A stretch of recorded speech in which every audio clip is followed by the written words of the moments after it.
prison officer and a PE instructor. 2 years ago this month, she got up on a Saturday morning and collapsed on the floor. Her whole face had completely drooped. Her left side had gone completely weak. She was having a stroke.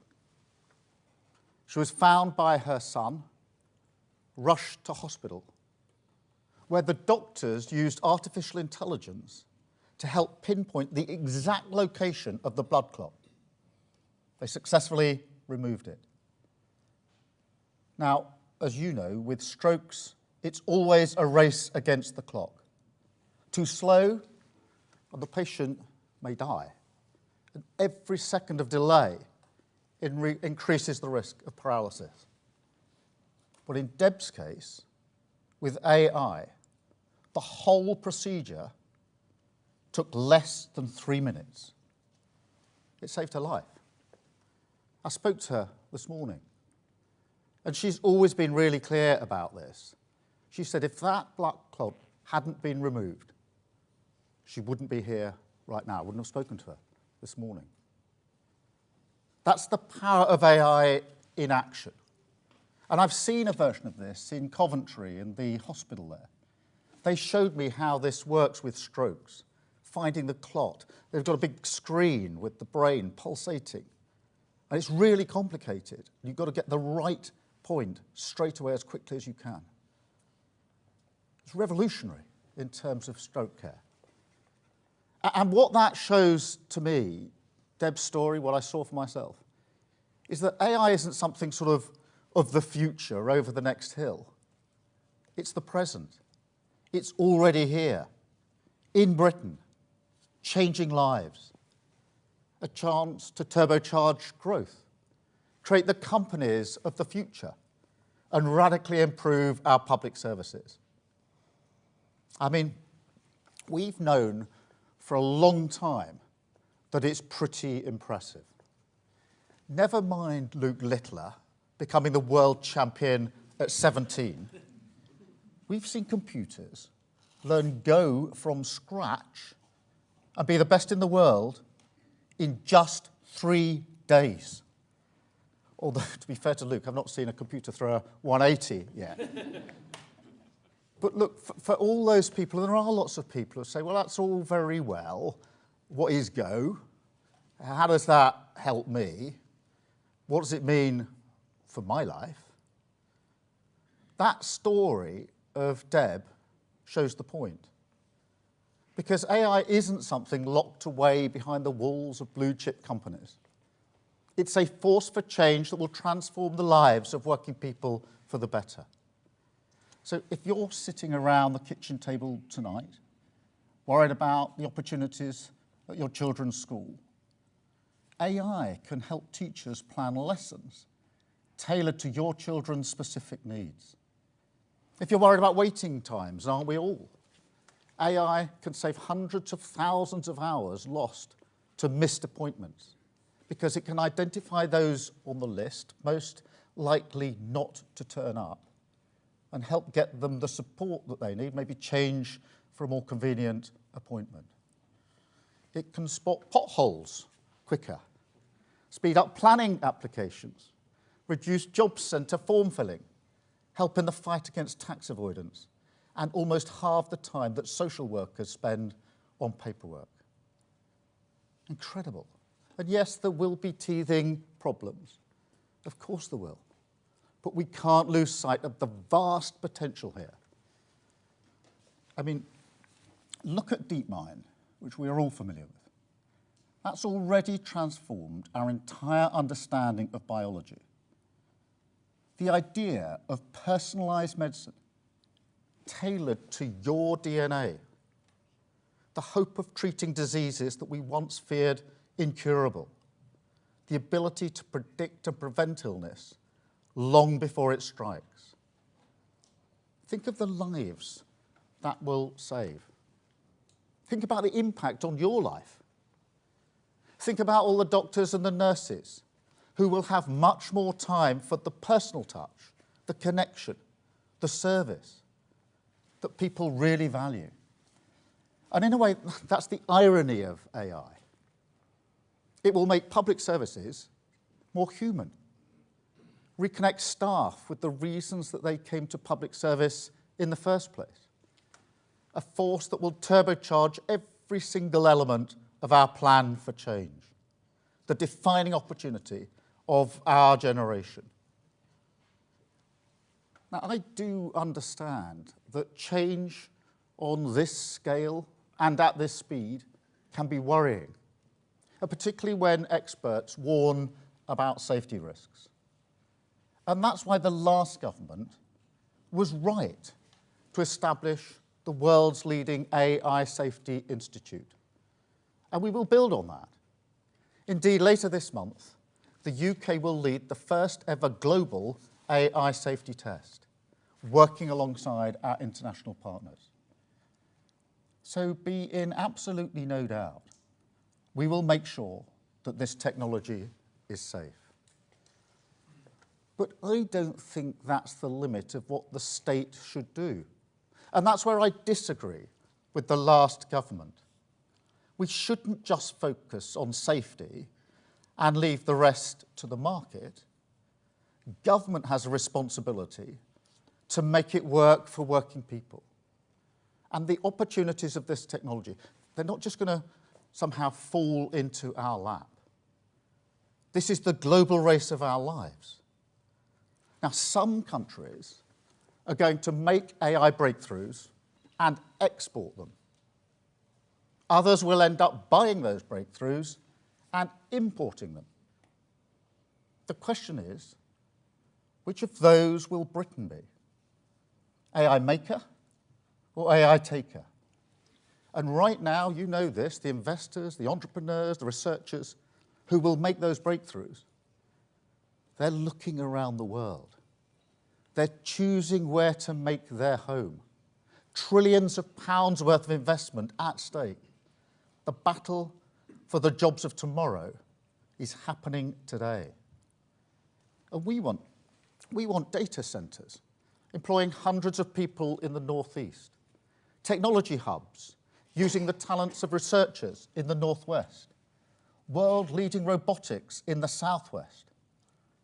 But we have to be on the pitch. That's not just a question of economic policy. It's a question of values too. Whose values are going to shape this technology as it develops? The open values that this country holds dear, or other countries? Who gets the benefits? Just those at the top, or working people everywhere? And I don't think that a government should be neutral on these questions. And this government won't be. Britain is going to shape the future. We're going to make the breakthroughs. We're going to create the wealth. And we're going to make AI work for everyone in our country. This is the nation of Babbage, of Lovelace, of Turing, that gave birth to the modern computer and the World Wide Web. So mark my words, Britain will be one of the great AI superpowers. Now, that's not some sort of boosterism or wishful thinking. This can be done, and it will be done.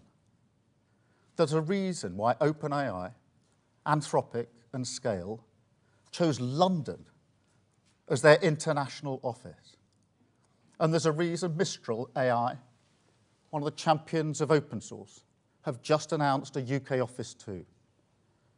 We've got Wave, building the tech to power a new generation of self-driving vehicles.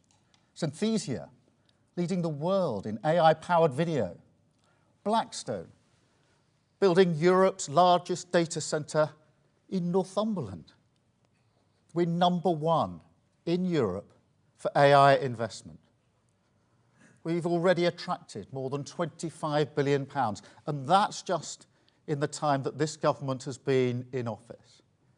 That's what you get with a government that can be a trusted partner, with a clear strategy. It's what you get with a reforming government, actually capable of driving through the supply-side agenda this needs. Because, as you know, as this race speeds up, we've got to run further and faster. So within days of taking office, I asked Matt Clifford to review how we seize the opportunities of AI. And I want to thank Matt and Peter Kyle and his team for all their work. Because today we're not just publishing that review, we're making a clear commitment to take forward all of the recommendations. And we'll put the full weight of the British state behind this. I'm determined the UK becomes the best place to start and scale an AI business. That will be the centrepiece of our industrial strategy. There's never been a better moment for entrepreneurs with big ideas to grow a small company fast. So we're going to create AI growth zones, breathing new life into sites like Culham in Oxfordshire. We're going to remove the blockages that hold you back. This is a government that backs the builders. So if you're looking at where to build your data centres, we'll speed up planning permission. If you need better access to power, and we all know how big a challenge that is, we'll get you those grid connections at speed. You've asked for a gold standard data access regime. So we'll develop a national data library, a clear and trusted copyright regime, and safe access to the unique resource of our NHS for research. And then, of course, the engine of AI progress is what's called compute. We'll increase our public sector compute, not by a factor of 2 or 3, or even 10, but by 20. Now, that's like upgrading from my dad's old Ford Cortina to a Formula One McLaren in one go. What about the talent? Well, we've got the high potential visa routes for the world's top talent to move here. And we're going to make it easier for tomorrow's talent to learn here, training tens of thousands of STEM graduates and apprentices. But perhaps most importantly of all, and let's be really crystal clear about this, when it comes to regulation, we will be pro-growth and pro-innovation. And on regulation, look, I know there are different approaches around the world, but we are now in control of our regulatory regime. So we will go our own way on this. We will test and understand AI before we regulate it, to make sure that when we do it, it's proportionate and grounded in the science. But at the same time, we'll offer the political stability that business needs.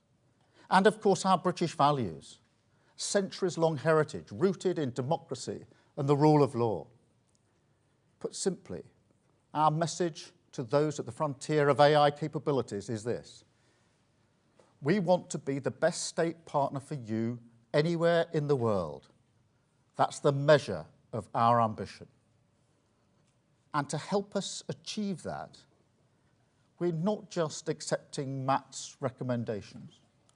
We're bringing him into my team in number 10 so he can help develop them.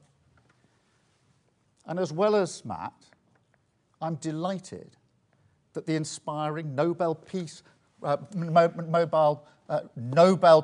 winner, Sir Demis Hassabis, is providing his expertise to the government as well. But remember, go back to that, those two challenges here. Our ambition is not just to be an AI superpower, but also make sure that this benefits working people. Now that, of course, starts with jobs and investment in every part of the country. So I'm really pleased here today to announce that Kyndryl are investing in a new technology hub in Liverpool. Now that alone will create 1,000 new jobs. And also that Nscale are investing £2 billion, and Vantage Data Centres another £12 billion, making £14 billion of new investment in data centres across the UK, creating another 12,000 jobs. But look, our plan for change also sets down a gauntlet for public services. And the blunt truth is we've got to be much bolder. I've seen this for myself as a leader of a public service. And this is entirely human. But new technology can provoke a reaction, a sort of fear, an inhibition, a caution, if you like. And because of the fears of a small risk, too often you miss the massive opportunity. So we've got to challenge that mindset. Because actually, the far bigger risk is that if we don't go for it, we're left behind by those who do. And that's what I mean about totally rewiring government, being emboldened to take risks, as our brilliant entrepreneurs do, restless and relentless, because the prize within our grasp is the path to national renewal. And AI is the way. It's to secure growth, to raise living standards, put money in people's pockets, create exciting new companies, and transform our public services. We're all proud of our history, the first industrial nation, the cradle of engineering innovation. And I want people to look back on this generation and be proud of what we started today, that we grasped the nettle of AI, that we ran with it and made it work for working people. That's who we are as a nation. It's who you are as the pioneers of today. And it's the ambition that drives this government forward. AI has arrived. Our defining opportunity is here. And together we will harness it for the good of our country. Thank you very much.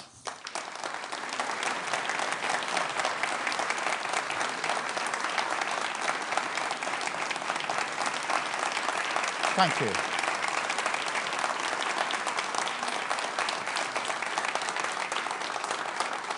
Thank you very much. I'm going to spend some time talking to all the brilliant people here. Before we do, I've got some questions coming from the media. So can I start, please, with Chris Mason, BBC. Chris. There you are. Thank you, Prime Minister. Chris Mason, BBC News. You're saying today full steam ahead. I wonder what you would say directly to those who were perhaps worried about their data, worried about their jobs, worried about computers taking a decision that perhaps a human being should. And on the broader question of the economy, the country is in a hole economically. Bluntly, the government looks to be in a hole economically. How much and how soon a difference can AI realistically make here? Are we looking increasingly inevitably at further government spending cuts? Yeah, Thank you. Thank you very much, Chris. I think we have to look at this through the lens of opportunity. So when it comes to jobs, the question isn't the loss of jobs, it's the changing jobs. So to take an example, for a doctor that spends less time on the notes, that doctor can spend more time on the patient. So it will change jobs, but it'll change them for the better. Same for teachers with the preparation of lessons. And that will be the story behind this, change jobs so that actually we can get on with more of the human element to some extent. On the data, look, it is really important. Some of the brilliant breakthroughs have been because we've been able to use the data that's available in this country. So again, we look at this through the lens of opportunity. Obviously, we need to stay in control of the data, and we will stay in control of the data. But it's very important, whether it's jobs or data, to see these as great opportunities going forward. On the question of the economy, and for that matter, public services, yes, we've inherited a real mess in the economy by the last government. Same with public services. We've got to turn it around. AI will help us with that, because that allows us to increase productivity hugely, to do things differently, to provide a better economy that works in a different way in the future, and the same with public services. So again, it's a huge opportunity. I would argue that we would do it in any event, whatever the state of the economy and public services, because it's obviously the right direction to go in, but it's doubly necessary because of the mess we've inherited from the last government. So we will use it to turn around the economy, use it to turn around our public services. Thank you very much, Chris. Can I go to Beth, please, from Sky News? Thank you. Thank you, Prime Minister. Beth Rigby, Sky News. Look, PM, UK borrowing costs are at the highest since the financial crisis. Investors are worried about massive borrowing and flat growth. It leaves you in a bit of a pickle because you've predicated your decade of national renewal on economic growth that isn't happening. How is it changing your calculations on accelerating AI? And just to pick up on Chris's point, do you accept that in the meantime you will have to implement some spending cuts in the coming year? Thank you. Thank you very much, Beth. The number one mission of this government is economic growth. And that was run through the budget. But there's much more that we're doing on economic growth, pulling those levers of change. So, for example, and I'll come to AI, your specific question, but changing the planning regime so that we can get stuff built more quickly, whether that's housing or infrastructure. Making sure that we're changing the way we supply our energy, which has been an inhibitor of growth for far, far too long. Putting in place a really strong industrial strategy, which will have AI at its heart. So all of these things, and now AI on top of that, are all there to generate and make sure that we promote the growth that we desperately need in our economy. My big criticism of the last government over 14 years that we had flat growth, and that's why we're taking all these measures to drive growth in our economy. And some of these measures, necessarily planning, energy, industrial strategy, they're all measures that we're taking in addition to everything that we've done in the budget in relation to this. So that's how I see AI powering us forward in that regard. And I think it can do so quickly. If there's one thing I think we all need to be clear about with AI is it's going to change things quicker than we think. Most people who only a few years ago were saying it'd probably take a decade before AI makes the sort of change that's being talked about are now saying no, more like 5 years, even 4 or 3. So AI is changing things very, very fast. And that's why we need to create the conditions so that this country can be at the forefront of that. I mean, Beth, the final thing on that, which is really important, is that we're really well placed for this.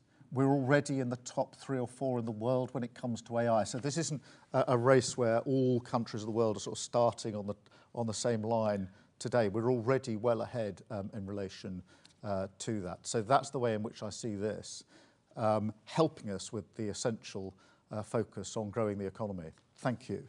Can I come to Robert Peston, ITV? Hello, Prime Minister. Artificial intelligence looks set to be the industrial revolution of our lifetimes, possibly longer than that. Sam Altman is correct. This is going to be an enormously important year, 2025. He believes we're going to see artificial general intelligence this year. Now, in all industrial revolutions of this magnitude, there are shocks to the labour market. Some people's pay is flattened, other people lose their jobs. So what are you planning to do to protect the livelihoods of individuals, even if, it seems highly likely, artificial intelligence grows the economy very significantly? Growth does not necessarily mean that individuals' living standards will rise. And then separately, you haven't actually addressed either Chris's or Beth's point. If artificial intelligence delivers the growth we require, that will happen over time. But the interest rates the government pays have risen again today. And on your fiscal rules, you've run out of money. So what are you going to do to fill that hole? Robert, on the jobs, go back to the point I made about changing the nature of jobs, actually freeing people up to do other things. That's what all industrial revolutions do in the end, but this one probably more than most and quicker than most, changing the nature of jobs. Also job creation, the 1,000 new jobs in Liverpool, the 12,000 new jobs that I just announced in this speech here today, jobs that weren't there before in data centres, etc. So we are absolutely making sure that we're focused on working people and on jobs and what happens to them. And I think that is a difference between the approach that let's say the last government took and this government, which is answering the question, how does this impact on people's lives across the board? On the question of the economy more generally, look, it is important that I'm very clear that growth is our #1 priority and mission. We've said that throughout, and all of the other work we're doing ladders up to this. So whether it's the work on AI, whether it's the work I was announcing last week on the NHS, all of that ladders up to growth. We do have in place fiscal rules, which we will absolutely stick to because they're necessary to provide the stability that we want. And of course, reform. And that is why, whether it's the economy or public services, I've always said that that is the lever that hasn't been pulled enough, in my view, and we need to pull hard and quickly and putting that in place. And so for example, last week I was announcing on the NHS how we're going to drive up our work to make sure the waiting lists come down. That means more people back in work. It's why we're doing all the work that we are to make sure that our job centres are transformed so people are back into work. All of these measures are there to ensure we've got the economic growth that we need. But the stability, the rock, the foundation is those fiscal rules, which we will absolutely be keeping to. Thank you, Robert. Christopher Hope. Chris Hope, GB News. Prime Minister, even a 3-year wait for the benefits of AI is too long to help the economy now, this year, and next year. The pound is down, the economy is flatlining. You know all this already. Companies are complaining about your budget in October. What's your plan? Will you cut the benefits bill?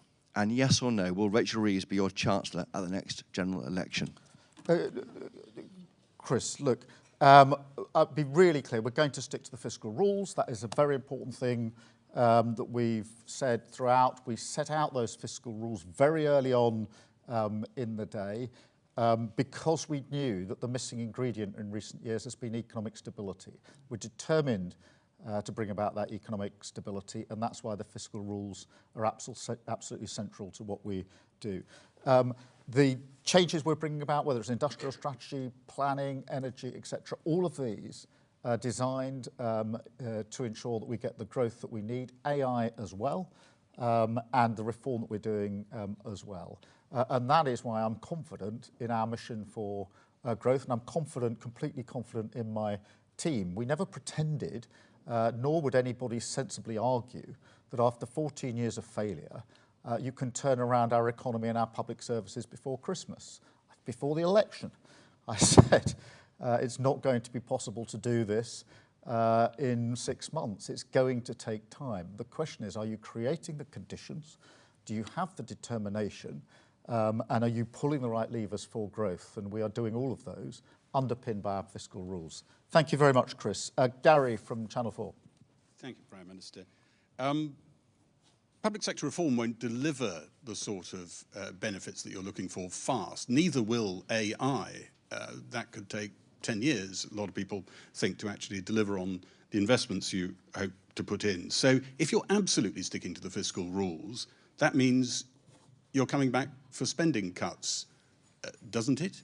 And can I just ask you one more? You were talking about being able to regulate in a new way, an independent way. Do you see your freedom there as a Brexit benefit? Are you pleased that you can regulate in a different way? Some people probably expected you as Prime Minister to tack a little towards the EU. It sounds here as though you might be tacking a bit away. Well, look, I think it is important to recognise that we've got the freedom now in relation to regulation to do it in the way that we think is best for the UK, and that's what we intend to do. You're right to say there are different models around the world. There's a sort of EU approach or a US approach, but we have the ability to choose the one that we think is in our best interest, and we intend to do so. On the question of the length of time it'll take for this to have an impact, I'll challenge you back. I don't think it's going to take 5 or 10 years to double productivity, not for a moment. And I've spent many, many hours pushing this around with AI experts to test those propositions. And I'm absolutely confident that the timeframes we're talking about here are much, much shorter than that, and that productivity, it's not a sort of 10% increase in productivity. We're talking about many who say productivity will double in a very short period of time. That's the potential for the difference that it would make. And there are just so many examples of that. Thank you very much. Let us go to Andy at Channel 5. Thank you, Prime Minister. Andy Bell, 5 News. Your predecessor had an AI summit, and the next day he had a very chummy one-on-one broadcast session with Elon Musk. Now, you must be at least a bit worried that not only is presumably Elon Musk not wanting to invest in the country at the moment, but he will be telling anybody who will listen to him not to invest. I mean, what can you do about this? Well, Andy, I'm really pleased that very highly successful players within the sector have come out very strongly in support of the plan that we've put on the table in the last day or two. And that is really significant because in the end, as I said in my speech, they are the ones that will be making the breakthroughs of the future. They are the ones that are deciding where is it that they want to have their office, where is it they want to have their staff. And they're not just saying that they like the plan, they're voting with their feet, if you like, and they're setting up their offices in London, in this country. So I'm really pleased about that. We will work with anybody in this sector, by the way, whether it's Elon Musk or anybody else. We're a government that's focused on being number one when it comes to AI and working with all. But I'm very pleased by what's already been said by some of the key people in this field. So thank you very much, Andy. Natasha from LBC. Thanks, Prime Minister. Natasha Clark from LBC. You said that your plan will allow firms to use the unique resource of our NHS and our data. Which data is up for grabs, and will this be used to raise some money for the government? And just on the economy, is the Treasury right to be ruthless in their pursuit of spending cuts in the upcoming spending review? Thank you. Yeah, just on the NHS, the first thing I'd say is we are in a unique position in this country because we've got the National Health Service. And the use of that data has already driven forward advances in medicine and will continue to do so. So we have to see this as a huge opportunity that will impact on the lives of millions of people really profoundly. The example I gave at the beginning of the speech was of someone who'd already had a stroke, but this has the potential to get ahead of that, to predict and prevent. And what a difference that will make to the lives of millions of people. It is important that we keep control of that data. I completely accept that challenge, and we will also do so. But I don't think that we should have a defensive stance here that will inhibit the sort of breakthroughs that we need. In terms of the ruthless approach when it comes to finances and spending, yes, we will be ruthless, as we have been ruthless in the decisions that we've taken so far. We've got clear fiscal rules, and we're going to keep to those fiscal rules, and that's why the Chancellor was absolutely right in the words that she chose to describe the approach that we will take. Thank you very much, Natasha. Max from the Times. Thank you, Prime Minister. There is increasing disquiet among your MPs and advisers over your Chancellor's decisions. The cost of borrowing is at a 30-year high, and the pound is at a 14-month low against the dollar. So let me ask again, and can you please be clear, will Rachel Reeves be your Chancellor for the duration of this Parliament? Rachel Reeves is doing a fantastic job. She has my full confidence. She has the full confidence of the entire party. She was given an incredibly challenging task at the budget because not only was the economy broken, but we had a £20 billion black hole and many, many things that had been identified for spending which didn't have any spending attached to them. So she took the tough decisions. She's right to take the tough decisions because as anybody who's turned around a business or organisation will know, if you're going to turn something around, you've got to take the tough decisions first. You can't identify a tough decision, then decide to put it off for 6 months or a year. Anybody turning around a business would never do that. So that's why we've taken the approach that we've taken. It's why we're taking the other steps that are necessary that go along with what was done in the budget, and I'm 100% confident we'll get the growth that we need. Thank you very much. Anna from the FT. Hi, Anna Gross from the FT. Just to pick up on Natasha's question, can you clarify whether the government plans to make the National Data Library, including NHS data, available to companies and researchers for commercial use, as well as to improve public services? And if so, can you please talk us through what your current thinking is in terms of how that data will be priced? The data library is really important. It's something the sector have been crying out for. We need to make sure that it works properly, protecting the interests that need to be protected. When it comes to health data, particularly NHS data, it is really important that we stay in control of this, and we will stay in control of it, because we need, on the one hand, all anonymised, of course, to use the potential of that data, but on the other hand, make sure it's properly protected. And the way to protect it, in my view, is to keep control of it. Thank you very much. I've got Kieran from The Guardian. Thank you, Prime Minister. Kieran Stacey from The Guardian. On a slightly separate tech issue, can I ask you what you make of Meta's recent decision to stop fact-checking on its site? And is there not a risk here with what you're describing on AI that you create a new generation of unaccountable tech barons? No, I mean, on the decision by Meta, I mean, the way I look at this is through the lens of the Online Safety Act, in terms of the provisions that we've got in place. And I think they're right. Obviously, some of them are coming on stream now. So that was an important piece of legislation. And that's the way I see it. In terms of the second part of your question, I think in the end, when it comes to AI, posture really matters.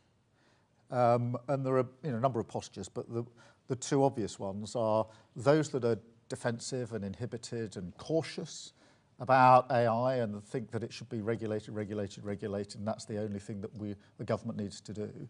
The other posture is seeing it as a huge and fantastic opportunity that is going to transform lives, and the role of government is, yes, to get the framework right, but also to work with the sector to ensure that we're winning the race when it comes to AI.